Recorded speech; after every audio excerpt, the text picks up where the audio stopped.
Les lois fondamentales de la physique. Partie 2. La loi du rythme dit que tout dans l'univers est un mouvement de balancier qui oscille entre deux extrêmes.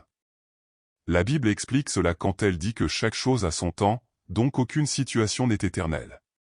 Cette loi est très présente dans la Bible, pour expliquer qu'il faut avoir de la patience et attendre que les choses changent. Il est souvent associé à un temps de test, où les choses ne nous sont pas favorables et il faut avoir de la patience jusqu'à ce que les choses soient à nouveau favorables. Ecclésiaste 3 versets 1 à 8. Pour toutes les réalisations, il y a un temps approprié, il y a toujours un temps approprié pour chaque but sous le ciel. Il y a du temps pour naître et du temps pour mourir, du temps pour planter et du temps pour déraciner ce qui a été planté, du temps pour tuer et du temps pour guérir, du temps pour démolir et du temps pour construire, du temps pour tuer et du temps pour guérir, du temps pour démolir et du temps pour construire, du temps pour pleurer et du temps pour rire, le temps de pleurer et le temps de danser, le temps de jeter des pierres et le temps de ranger les pierres, le temps de s'étreindre et le temps de se détourner de l'étreinte, le temps de chercher et le temps de se rendre, le temps de conserver et le temps de jeter, le temps de déchirer et le temps de coudre, le temps d'être tranquille et le temps d'exprimer ce que l'on ressent, d'aimer et de haïr, le temps de se battre et le temps d'établir la paix. Aussi dans le livre de Jean 7 verset 6. Après que Jésus est confronté à l'incrédulité de ses frères, il dit ce qui suit. « Mon heure n'est pas encore venue, mais pour vous, à tout moment est venue. » Cette phrase transmet le message, que Christ connaît exactement le moment de toutes les choses qu'il faisait. La loi sur le genre nous dit que toutes les énergies travaillent ensemble avec leur contraire. C'est-à-dire que les présences des opposés forment l'équilibre. En termes d'énergie, le positif et le négatif sont toujours présents, ils sont la base du fonctionnement de l'énergie. Un pôle positif n'est pas créé sans pôle négatif. Tout comme les sentiments d'attraction et de répulsion n'existent pas seuls et l'un dépend de l'autre. Puisque les sexes sont opposés et que l'absence de l'un met en évidence l'autre. Cependant, la loi sur le genre apporte quelque chose de nouveau, d'où naît le potentiel de création, de génération et de régénération. Rien ne peut être créé sans une alliance entre le féminin et le masculin.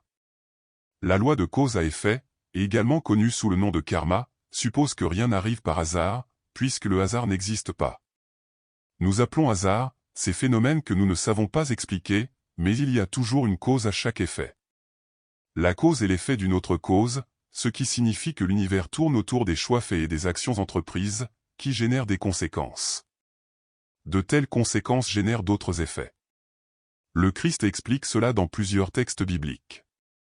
Apocalypse 22 verset 12. Voici, je viens sans tarder.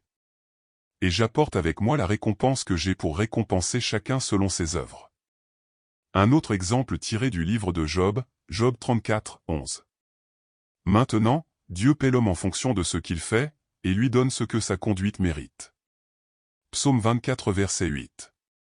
Il les paie selon leurs actes, selon leurs mauvaises actions, leur répond à la mesure de leurs actions et leur donne ce qu'ils méritent. Jérémie 17 verset 10. Moi, l'Éternel, je cherche profondément dans les cœurs et j'examine l'esprit des hommes pour comprendre chaque personne selon son attitude, selon ses œuvres.